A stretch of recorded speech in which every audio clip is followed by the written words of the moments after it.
reliable, helpful real estate information that you need.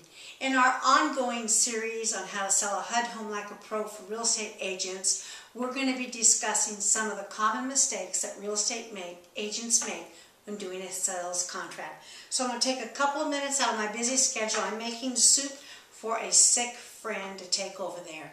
So let's get right into the HUD contract. On line 1, please, when you put the buyer's name, be consistent in the whole package from beginning to end. If you start with a middle initial, you're going to have a middle initial at the end. The name needs to be identical.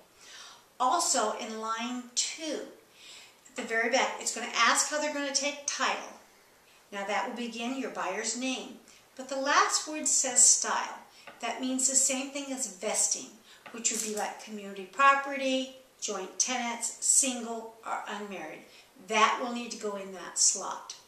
And the next section is the purchase price and the deposit. Now the deposit is always $1,000 for any house that is $50,001 or more. And if it's less than $50,000 or $50,000, it's $500. It's only 2 numbers that you need to remember. It does not have to be any different than that.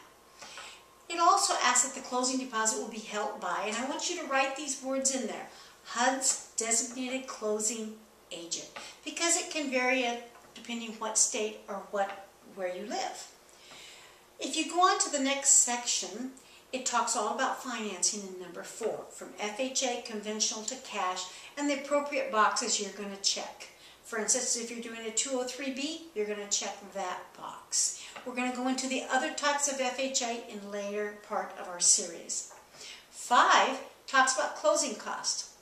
Now, they never pay more than 3% closing costs, but they will pay that, with the exception of some fees like the owner's title policy, city and county transfer tax.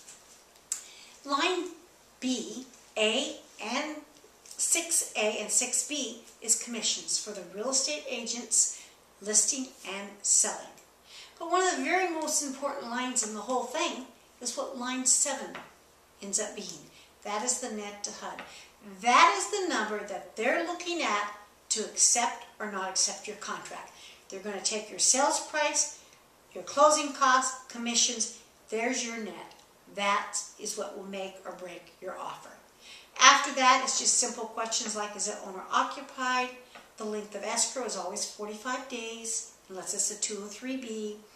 Where the deposit's going to be held. Again, you would write in the word HUD's designated closing agent. Most important, number 12. It gets forgotten an awful lot. Please have the buyer's initial there. They're going to sign. Your broker's going to sign. And again, sign in blue ink, always blue ink, when you turn your original contract in.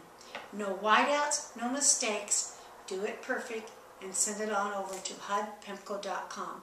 If you need any more information, you can go to HUDPEMCO.com or the HUDHomestore.com. From my kitchen to you, have an absolutely fabulous day.